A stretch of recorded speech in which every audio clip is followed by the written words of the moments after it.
yes, the Colts have a chance because they can run the ball with Taylor, like you said, and they play great defense. They're finally getting healthy. They got Buckner back. They got Leonard back. Those are really two key guys in that middle of the defense. Although I do think they might have a problem in their secondary and matching up against Stephon Diggs. And Rockison has been beaten in coverage all year long. It happened to him in the Pittsburgh game where the Colts get out to that early lead, and then Ben just marched the Steelers right back downfield, especially in the second half. So I think the secondary might have a little issues with covering Diggs on Sunday or Saturday, whenever they play. But I think it's going to come down to Phillip Rivers. And how many times do we see Phillip Rivers not able to move in the pocket and he throws up that little sidearm prayer and he gets picked off?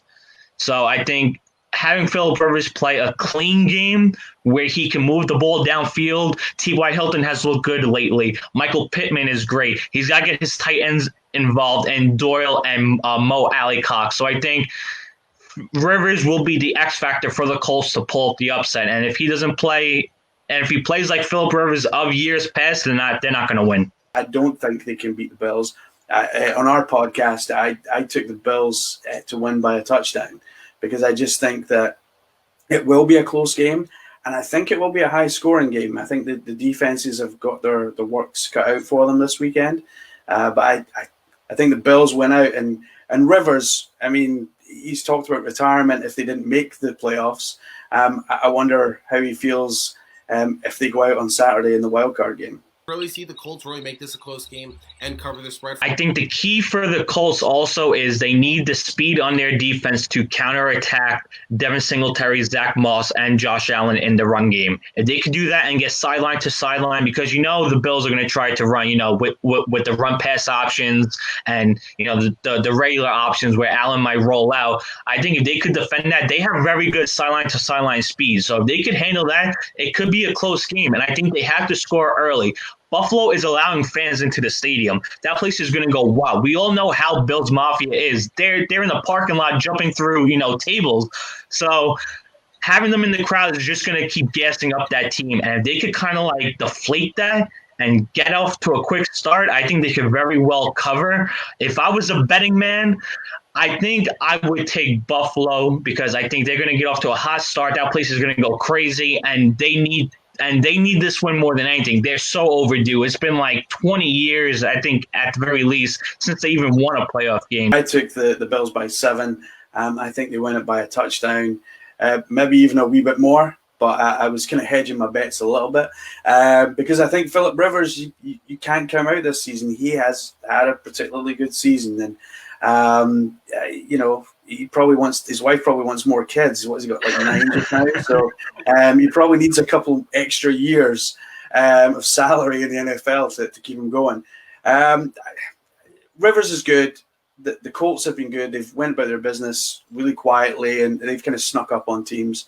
But it comes to an end this Saturday, and the Bills, and I think Diggs, I think there's going to be a last-minute kind of score. And I think we're going to see a trademark now of Allen to Diggs. And I think it'll be a really good game. And I'm so glad there's going to be fans in the stadium to see this. It's going to be so good to have fans there, get some atmosphere. I know it's a limited amount of fans, but it's still going to be awesome to have some fans in there. Russell Wilson. Russell Wilson has been a guy who was in the MVP conversation to start the year. He's a guy who's never had an MVP vote in his life. During that stretch is when the defense was at their worst. They were the 32nd ranked defense in the league, the very worst. That secondary was getting eaten alive. Jamal Adams missed time, but it seemed to be when Jamal Adams came back, that defense has a little bit, and they look pretty decent. I believe their last 4 or 5 games or something, they've held their teams under 20 points a game. That defense was horrendous. And it's still not, I don't think it's any great shakes even now. But whether this affects his legacy, I don't think, certainly not in Seattle, maybe in terms of the league, but Seattle love him. And I think if he brings home another Super Bowl, then they'll love him for it. And I think the league would applaud him for it. But it's just a shame, actually, that he dropped out kind of midway through the season in terms of his own performances, because I would really have loved for him to win an MVP because he's been in the league so far, and like you say, he's never had a vote. So it would have been nice, but sadly not to be this year. They're not the Saints, they're not the Packers, they're not the Chiefs. They're not. I guess you could throw the Bills in there. And we know what the weaknesses are of the Seahawks. They play poorly in cover defense, and their offensive line is not too good either. They really can't rush the passer, even though they got I think it was Geno Atkins from the Bengals or Carlos Dunlap. Either or they got at the trade deadline. But I think Seattle has this hole, and I don't really consider them a Super Bowl favorite. Now, if Russell can take that team to the Super Bowl and even win it, then yes, that would be a big, huge check on his legacy because of what he did. But I don't think we really see as the Seahawks as a team that can go into New Orleans or into Green Bay and, become the NFC champions. So I don't really think it's a legacy on Russ. And I know he played good earlier on in the year, but he did the same thing last year too, where he was the MVP front runner for, the first 6-7 weeks of the season, and then he fell off. Last year he lost to Lamar, and now this year it's probably going to be Aaron Rodgers. So I don't think we're giving, the Seahawks a chance. So I don't think it really could affect his legacy. I do think this is a little bit of a stain on his legacy. Listen, is he a first ballot Hall of Famer? Sure. We know how great he is when we're going to look back in time. But this is a guy who's been compared to the top quarterbacks in the league. He's been compared to, on a year-to-year basis, to guys of names of Patrick Mahomes, guys of the name of the Aaron Rodgers, a guy named Tom Brady. Thought he was the best quarterback in the game. And then the Malcolm Butler play happened where he threw the interception where they lost. And we saw that again this year, the first half of the year. Aaron Rodgers is going to win MVP. We all know that. Devontae Adams, if you're going to ask me, maybe even the best receiver in the league. Sometimes Rodgers doesn't play to his capability. When you talk about the Packers, Aaron Rodgers has been angry all season long. They drafted a quarterback to come in for him, and he, from game 1 to game 16, he played angry, and he had a big chip on his shoulder. Now, Aaron Rodgers has always had a bit of a chip on his shoulder anyway. But one thing that's been different this year from Aaron is that when I can't remember which receiver it was, but a receiver really cocked up and he lost the game because of it. And instead of calling him out on TV and stuff, he kind of came out and it was almost as if he put his arm around the guy and said, "You know what, these things happen. We'll get next week's game." And that's like a different attitude that we've seen from Aaron Rodgers than ever before. So I think the attitude change from him goes throughout that team because he's the leader of that team. He's been there for a long time and he's very well respected. And I think he's even more respected now by the younger players because he has done that and kind of got his arm around the younger player and said, "No, let's, don't worry about that. Put it at the back of your mind. Let's go out next week and win." And that's why I think Green Bay make the championship game and end up in the Super Bowl. And Lambeau could play well to their advantage in these playoffs. Do you really think Drew Brees, with 20 billion broken ribs and all the other injuries he suffered, can really go into a cold Lambeau Field and play to his top level that we've seen him playing before? I don't think so. And the Saints are a dome team, so they're going to be going to a cold weather city. Now that's if they beat, I guess, Seattle. If you want to say if Seattle could beat the Rams, but I think just as you guys said, this is Aaron Rodgers' year. Won MVP with ease. This is his redemption because they took a quarterback and that lighted a fire under him. And he went out there and he showed, hey, I'm still the guy. So now I don't want to say, it's guaranteed that the Packers are just going to, waltz their way to the Super Bowl. I think you got to consider other factors involved. And like Brandon said, any given Sunday, you just got to go out there and win. And that's why I love the NFL playoffs so much, because it's not the same as the other sports where, you got a best of 5 or a best of 7. This is just one and done. So if you don't bring your A game, you're done. But I do think the Packers are going to have the bye to rest up. Then they get to play at their own stadium. They're probably going to play the winner of Washington, Tampa Bay. So, I mean, I don't even think I could see Tom Brady going into Lambeau and doing that, rolling out, throwing to, maybe he doesn't have a Mike Evans and he has to rely on Scotty Miller or Antonio Brown. It's going to be tough for a lot of teams. And I think we've seen over where Lambeau could be a factor. And I mean, that's what I'm hanging my hat on. But we also, speaking of home field, you could also say that about the Seahawks. Seattle doesn't play fairly too well when they're away from Seattle. And, they got the 12s and everything. Now, this year was a little different, obviously. But do you really think that Seattle can go down to New Orleans and really, win, especially if the Saints have fans in the building? Those people down south, they're crazy.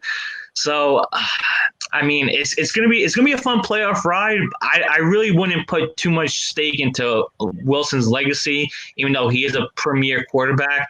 But I just don't see Seattle, being that favorite to go to the Super Bowl. The Ravens are 3.5-point favorites against the Titans. And looking at this line, it was very sketchy. If there's any bettors out there, this is probably a great topic to tune into. Last year, we know what happened. The Ravens were the 1 seed. They were heavy favorites, and the Ravens got Derrick Henry. Derrick Henry gave you 195 yards on the ground, absolutely annihilated the Ravens on the ground, and it established the game. But then Lamar Jackson still's got to get that monkey off his back. Having the MVP year last year, he was unbelievable during the regular season. When you're good in the regular season, the Ravens were good because they always got ahead early. So why are the Ravens a 3.5-point favorite? Does Vegas know something that we don't know? I took them by 3. I fully believe in Derrick Henry, and I think history will repeat itself. I think he will run wild all over the Ravens, and the Ravens defense is just going to have to bar up because they are not going to be able to cope. And they're going to have to rely heavily on Lamar to put points on the board. And I've not seen him very consistent. He's certainly not been an MVP caliber as he was last year. He has come good in the last couple of weeks, and maybe he's finding that momentum that you were talking about earlier. But against Derrick Henry, against Ryan Tannehill, who has actually been pretty good this season. And it's been quite interesting to see that when Henry's maybe taking a couple of runs off and Tannehill throws a couple and they just pick up extra yards. And Tannehill's actually been pretty decent. I'm never been a big Tannehill fan, but, he's kind of impressed me somewhat this year. But Henry is an absolute beast, and he will go through 1, 2, 3, 4 tackles, and then just for good measure, he'll go through a 5th. And if you ever watch Good Morning Football on NFL Network, he wins the Angry Runs award pretty much every week. So I just think he's a beast, and I just think there is no answer for what he can do. If we compare it to British rugby, you had Jonah Luma, who was an absolute beast, and he just ran through people, and he would have guys on his back as he was running, and they just couldn't take him down.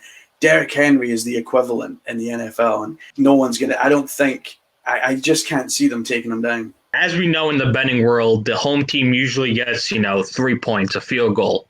So for the Ravens to be favored by 3, that means there's about a touchdown difference going forward. I think the Ravens are only favored because of the way that the two teams finished the season. The Ravens played very hot during their past couple of games. Lamar got back from COVID. He's starting to look like his old self. They got the running game going with J.K. Dobbins. Marquise Brown has finally come alive after he, cried that he didn't get the ball enough. So the Ravens, have started to pick it up on offense, and their defense is still pretty good. I believe they finished as a top 5 defense in the league. So the Ravens are more of a complete team than the Titans, and we knew that before the season even kicked off. The Ravens were the better team. They were probably number 2 behind the Titans, but they did falter in the very beginning. I believe they were at one point they were below 500. So now that they're starting to roll, I think it's just them saying, hey, the Ravens are the better team. It's probably like a touchdown difference. I think last year the Ravens were favored by double digits, which is a crazy difference between now and then.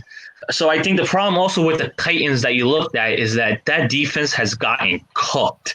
And, they are so bad. They have injuries all over the place. I think they do get Christian Fulton, the cornerback, out of, I believe he went to LSU. I think he comes back for this game, which is very key. But that defense has too many holes. They don't even have a pass rush, especially since they lost Clowney early on in the year. They can't get to the quarterback, and I think that's been their problem of late. The quarterback is sitting in the pocket all day, extend plays, and they don't have the pass rush.